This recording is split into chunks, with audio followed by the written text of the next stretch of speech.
Hey all, welcome to this week's episode of the Shut Up Get Up podcast. I'm your host, Mike Muldoon. Again, thanks for coming along for the ride. Today we're going to talk about blaming, why people do it and why we shouldn't. After all, when it comes to blaming, the late Wayne Dyer once said, "You may succeed in making another feel guilty about something by blaming them, but you won't succeed in changing whatever it is about you that's making you unhappy."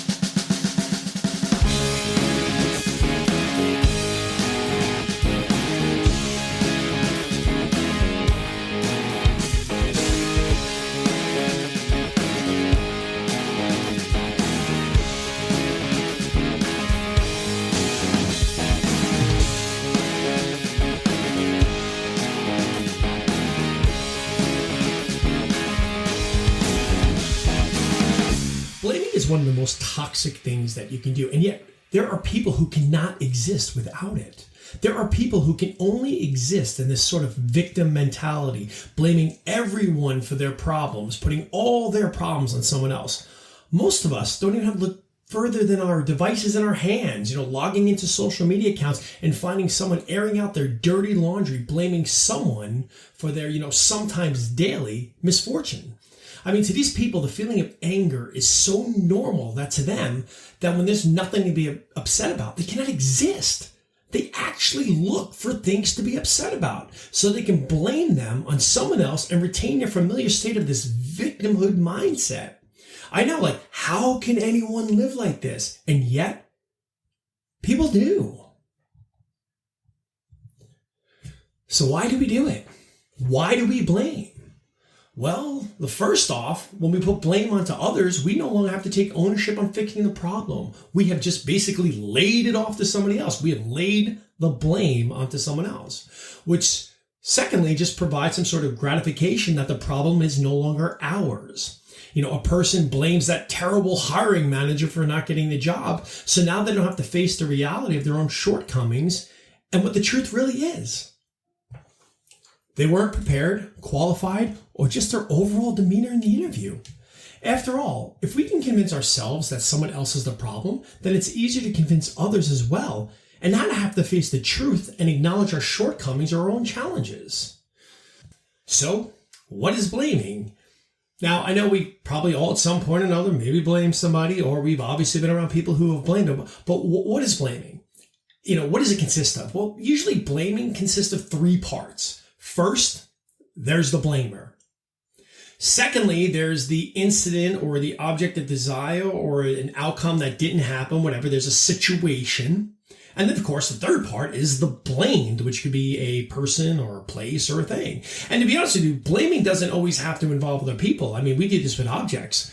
We put our hand on a hot stove and then we blame the stove for the burn. Blaming the stove, for the burn, it feels better than taking ownership over the fact that, we failed to realize that the stove was hot.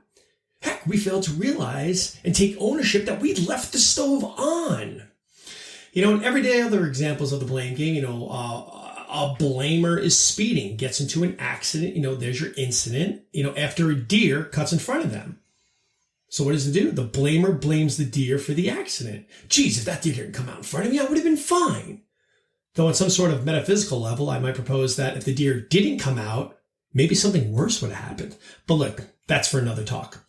But let's look at another examples. I mean, there's so many examples of blaming that are just constantly, you see it every day. Think about that relationship or promotion at work that doesn't happen because of a third party, right? The new boy or girl in town or the new hire at work that appears on the scene. When things don't go the way someone expects, it's just easier to blame the third party, believing that he or she never came around. They would have been the object of the desired affections, or that promotion would have been theirs.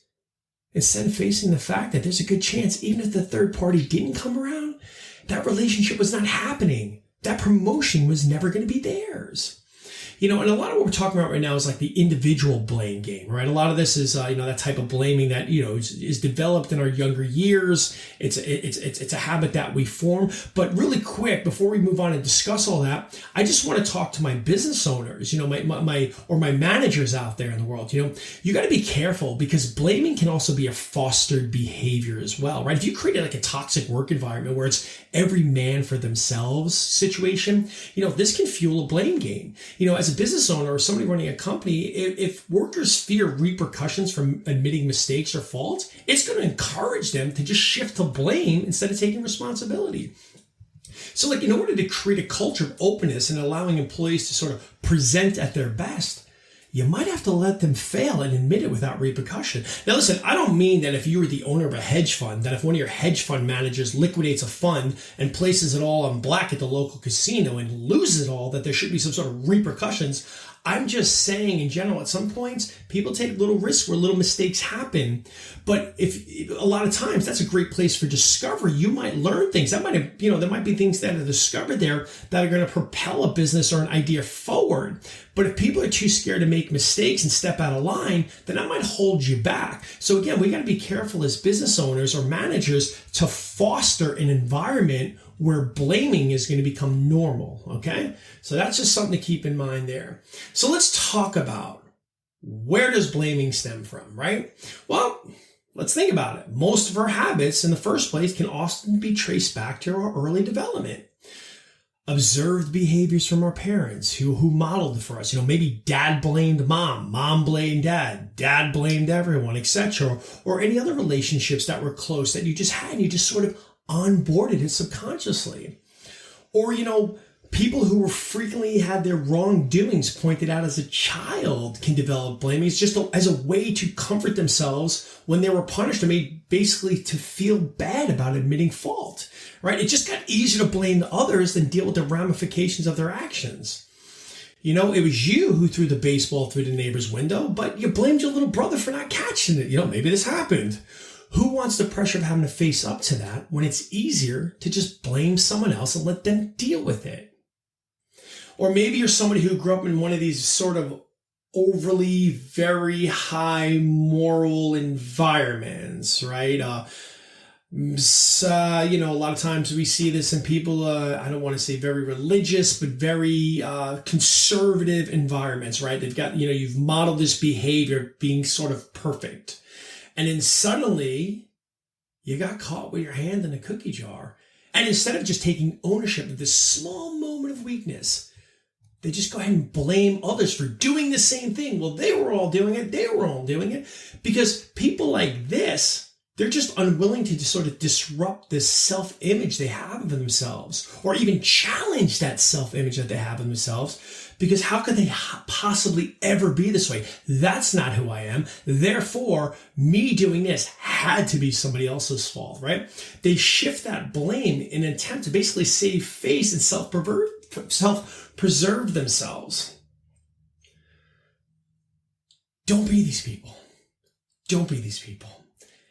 And if you are, because even though the development of becoming a blamer is sort of, again, something that we onboard and it becomes a coping mechanism, how we deal with things sort of on a subconscious level, consciously, blamers know when they're doing it because it doesn't feel good.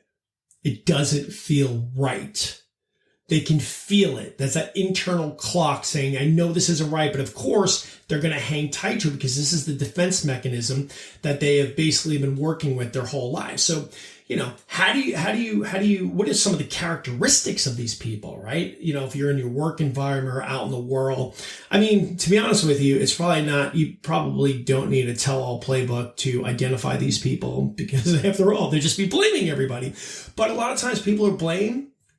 Immediately they're never going to take responsibility, right? You're going to talk to them about it. They're going to shift the responsibility to somebody else. They're just going to, they're going to just move it on. It's somebody else. They're not even want to talk about it. Obviously they're always going to behave like a victim, right? It wasn't my fault. So-and-so did it. And it wasn't my fault that deer came out. It wasn't my fault that happened. They're going to shift the blame. They're going to have a hard time apologizing for their part in the situation. They're not even going to acknowledge that what they did was probably the catalyst to how this all happened. And they're going to just focus on this one little element that they believe is the reason why. And a lot of times, the scary thing about people who blame a lot, they're very manipulative. You got to be careful. You got to be careful with these people because they're very manipulative. They're always going to want to get their story out first. They're always going to want to get their story. You know these people. You know right now, everybody listening to this, in your mind right now, you're identifying somebody in your head. You know these people. The problem is, it's not going to get you anywhere. Blaming should never be the answer. It only leads to several sort of unhelpful emotions that nobody needs, which are basically resentment and anger, whereby the person who is blamed also gets this feeling of being mistreated and wronged by you. Now, there's a good chance your stove's not going to feel mistreated and wronged by you, but people will. Nothing good comes from being a blamer. And if you're somebody who's like this, you're probably seeing a lot of times your relationships at work, personal, professional, anything out in the world suffer. You might find yourself alone a lot because a lot of times people don't want to be blamed for what's going on around you. So here's the deal. If you recognize your behavior, because you do when you do it, then there's only one thing you can really do. Get over it. Own it.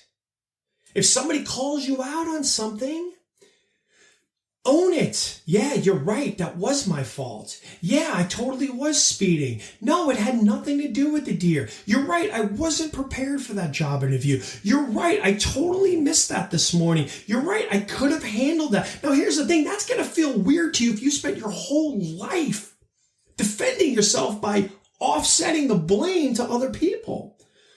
But what you're going to realize, it's going to change the relationships around you. It's going to change the relationships around you. And what you're going to find out is your relationships are going to be stronger and they're going to be a hell of a lot healthier to begin.